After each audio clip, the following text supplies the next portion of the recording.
जहन दोस्तों, ढूंढ निकाला इस शख्स को जिसकी शक्ल से ये अंग्रेज लग रहा है, बिलायती लग रहा है। बिलायती पिल्ले को किस तरीके से, यानी जो सेना से प्रेम करते हैं वो लोग इसके घर पे पहुंच जाते हैं और फिर वहां से एक वीडियो जारी करते हैं। हाँ जी दोस्तों, ये शख्स है, इसकी शक्ल देख सकते हो। इसके पिता का एक हाथ नहीं है, घर में खाने के लाले पड़े हैं और ये कह रहा है I fuck Indian army, I fuck BJP, I fuck police. Fuck Delhi police, fuck BJP, fuck Indian army, माँ की शूट तुम्हारी। आप परसों से एक वीडियो देख रहे होगे जंतर मंतर की, जहाँ पे एक नौजवान ने जो है तैश में आके थोड़ा सेना को भी गाली दे दी। मेरे को आज के बाद बोल दिया ना किसी ने कि जवान हमारे लिए बैठे हुए हैं बॉर्डर पे, हमारे लिए नहीं बैठे भाई। वो सत्ता में जो लोग बैठे हैं उनके लिए बैठे हुए हैं। सत्ता वाले लोगों को, बाहर के लोगों से दिक्कत होगी तो वो उन्हें मारेंगे, हमसे दिक्कत होगी तो वो हमें मारेंगे। मेरे को किसी ने मॉरल पुलिसिंग कर दी अगर, हाँ पुलिस तो हमारे लिए जान देती है, हम उनकी वजह से सेफ है, आर्मी इज सो ग्रेट। इसकी अंग्रेजी जरा देखिए, इस बंदर जैसे शक्ल के वाले की अंग्रेजी जरा देखिए और इसके दिमाग का पोस्टमार्टम आज लोगों ने कर दिया है। ये वीडियो मैं दिखाऊंगा और साथ ही मैं आपसे बात करूंगा। एक फौजी ने अपनी पत्नी को कैंटीन ले जाते समय रास्ते में नहर में निपटा दिया।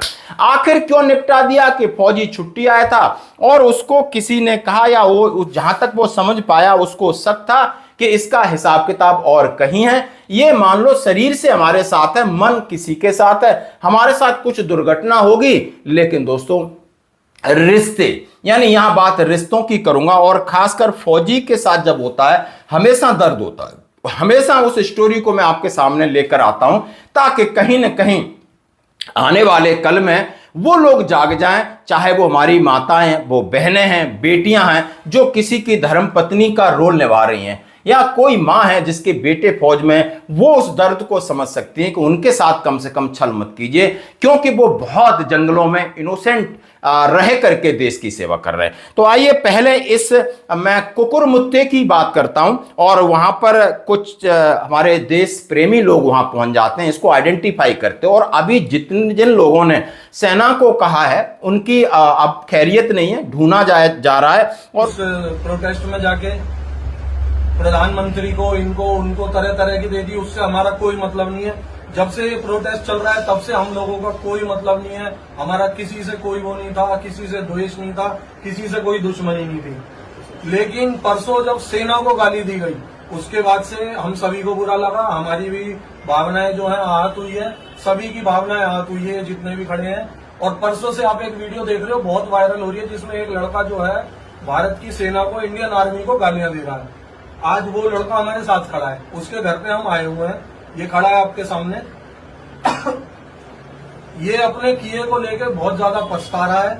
इसके पिताजी भी हमारे साथ खड़े हैं, ये भी अपनी तरफ से क्षमा प्रार्थी है, माफी ये मांग रहा है। इससे पता नहीं, ये उस भाई के पिताजी भी हमारे साथ हैं, पिताजी ये भी हमारे भोगल में ही रहते हैं, ये भी हमारे अपने ही हैं, ये भी हमारे अपने ही हैं, हमारे साथ खड़े हैं। ये भी उसकी तरफ से बोल दिया, इन्होंने उससे माफी मंगवा दी है। ये भी बड़े क्षमा प्रार्थी हैं इस चीज को लेकर, ये भी उस चीज को लेकर बड़े क्षमा प्रार्थी हैं। सारे भाई साथ में आए हैं और आगे से वो नहीं ऐसा करेगा, ऐसी भी वो करेगा। और वहां पर इनके घर पहुंच जाते हो, घर की हालत देखते हैं, इसके पिता की हालत देखते हैं तो उन्हें रहम आ जाता है, दर्द आ जाता है कि इसको माफ कर दो, छोड़ दो। लेकिन कमेंट सेक्शन में लोग कह रहे हैं नहीं, इसको माफ करना नहीं, इसकी शकल है ना जो बिलायती बंदर जैसा लग रहा है, इसके साथ थोड़ा हिसाब किताब बना देना चाहिए। उसको पता होना चाहिए कि सेना होती क्या है। अभी सेना पुलिस के हत्थे नहीं चढ़ा है, सिर्फ समाज सेवियों ने कहा है कि आप राजनीति की बातें करो, अभिनेताओं को गाली दो, लेकिन सेना को गाली देना हम बर्दाश्त नहीं कर सकते। मैं सैल्यूट करता हूं कि कम से कम आप देश के वो नागरिक हैं कि कम से कम सेना की फीलिंग को समझ सकते हो। सेना के प्रति यदि कोई इस तरीके टिप्पणी करता है तो आप हमारे साथ खड़े हो, यानी आप हमारा काम कर रहे हो, हम तो कानून में बंधे हैं। तो दोस्तों इस वीडियो पर आपकी क्या है प्रतिक्रिया? अब मैं एक बात करूंगा। हाँ दोस्तों, फौजी ने अपनी पत्नी को निपटा दिया।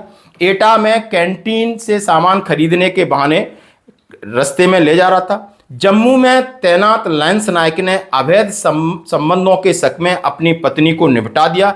छुट्टी पर घर आए फौजी ने कैंटीन से सामान खरीदने के बहाने पत्नी को कार में बिठाया और फिर उसका गला घोंट दिया और आगरा स्थित हजारा नहर में उसकी बॉडी फेंक दी। आरोपी को पश्चिम बंगाल के जलपाईगुड़ी से गिरफ्तार कर लिया गया है। पूछताछ में उसने ये बात स्वीकार कर ली। पुलिस सबकी तलाश कर रही है। लेकिन दोस्तों, आप बात कर सकते हो घटना 6 जुलाई।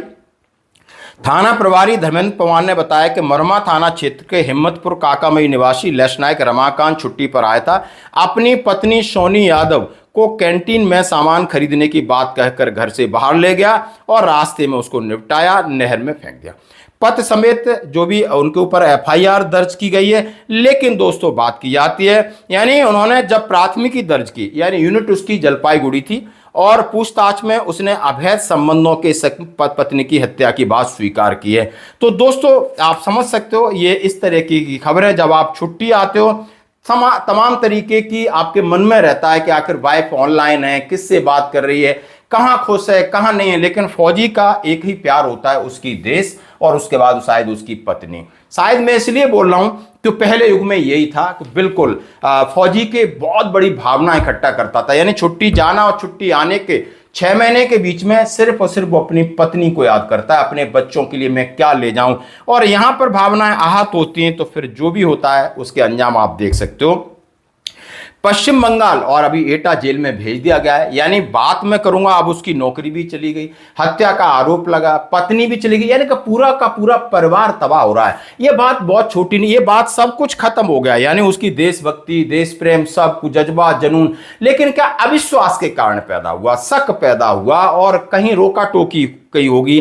कई बार उसने ऐसा सोचा, उसके दिमाग में आया होगा। लेकिन कहीं ना कहीं अब महिलाओं की भी बड़ी जिम्मेदारी बनती है। यदि आप फौजी से शादी करती हो तो आपको भी सेक्रीफाइस करना होगा, त्याग करना होगा। तो फौजी से शादी कीजिए। सिर्फ इसलिए शादी मत कीजिए कि हमें बढ़िया फौजी बाहर रहेगा, एटीएम हमारे पास होगा, तनख्वाह हमारे पास आएगी, स्कूटी मुझे चलाना आती है, गाड़ी मुझे चलाना आती है, शॉपिंग करेंगे, घूमेंगे, पार्टियां मनाएंगे और लोगों को कहेंगे हम बहुत चिल कर रहे हैं। लेकिन इस चिल में कहीं ना कहीं मामला फिर आपका इधर उधर हुआ, आपका मन कहीं भटका तो जिंदगी तबाह हो जाएगी। धन्यवाद भाइयों, मेरा नाम रविंदर सैनी, इस भाई का नाम अंकित सैनी और इस भाई का नाम अर्ज सैनी। भाई, हम लोग अपने देश की जनता से हाथ जोड़कर माफी मांग रहे हैं और भाई हम आप लोग हमें माफ कर दो भाई।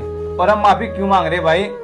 जो नीट के एग्जाम को लेकर दिल्ली अंदर मंदिर पर जो आंदोलन चल रहा, उसे लेकर हमने कुछ वीडियो बनाई भाई। हमें पता है वीडियो हमारे से गलत बन की गलत वीडियो है हमें, क्योंकि ऐसी वीडियो बनाना देश के लिए सही नहीं है भाई। क्योंकि हमने पैदा हो गलती कर दी, लेकिन मोदी सरकार इस देश के लिए गलत नहीं कर सकती कभी भी।